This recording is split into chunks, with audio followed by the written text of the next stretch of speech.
Our next guest set out to tell the story about Xanax on college campuses, but instead discovered and exposed a multi-million-dollar drug ring that operated near the College of Charleston.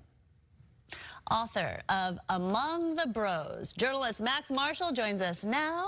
Thank you so much for coming in. Good to have you here. So great to be here. Thank you. All right, so the whole culture of Greek life is so different on every campus, but you really, dove into what that's all about, fraternity life. Definitely. And what did you find? So yeah, I'm the same age as basically all the guys in this book. I was in college from 2012 to 2016. And when I was in school, I saw a lot of Xanax flying around. I knew guys who were dealing. I knew guys who used a lot of it. I even knew some people who were making their own Xanax pills. And so when I got out of college, I basically, as an investigative journalist, wanted to know a few things. One, why are all these guys blacking out on anti-anxiety tranquilizers? Because that's not really what you'd think a party drug would be. And two, where is all this Xanax coming from? Because it wasn't coming from CVS or Pfizer. It was, these chalky fake Xanax pills.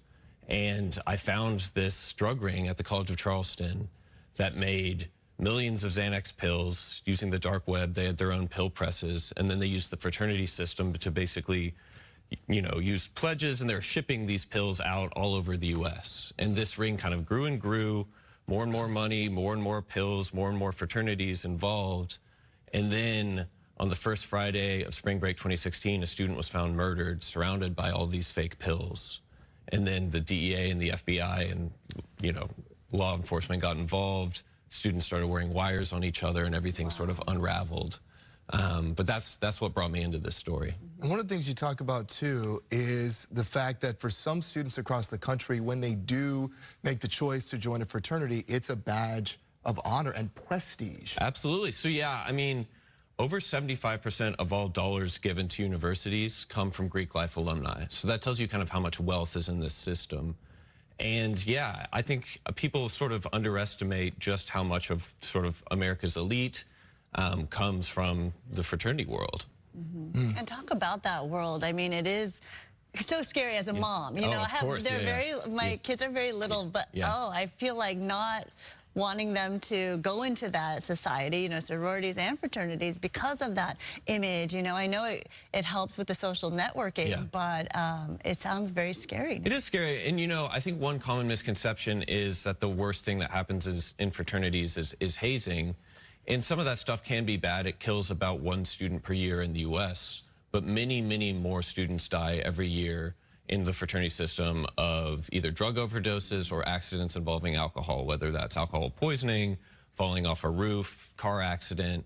And so that's really, if my student was going to go, or my kid was going to go into Greek life, that's what I would want to talk to them about, even more so than the hazing, I think. And during this time of year, you got a lot of kids returning home. They're going to be spending time with mom and dad. What are some tips that you can offer to parents and guardians this morning about engaging in dialogue and conversation to really understand maybe what's going on, and maybe get them to share more deeply if there is something not so positive happening? Yeah, so I think it's kind of exactly what we were just talking about, which is, I think a lot of parents want to talk about the hazing, and the hazing can be bad, but I think really it's, okay, if you're going to take a pill, do you know where this pill is coming from?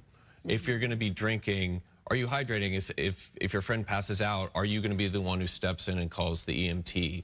And I think sort of the culture around substance abuse, blackout culture, that's really the best conversation to have, whether or not they're joining a fraternity. But in Greek life, it really sort of ramps up.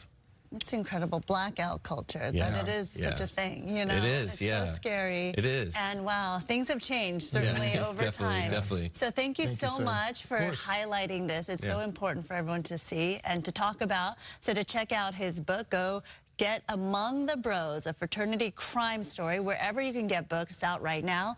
We'll be right back. Thanks so much, Matt. Thank you so much. It was great to be here.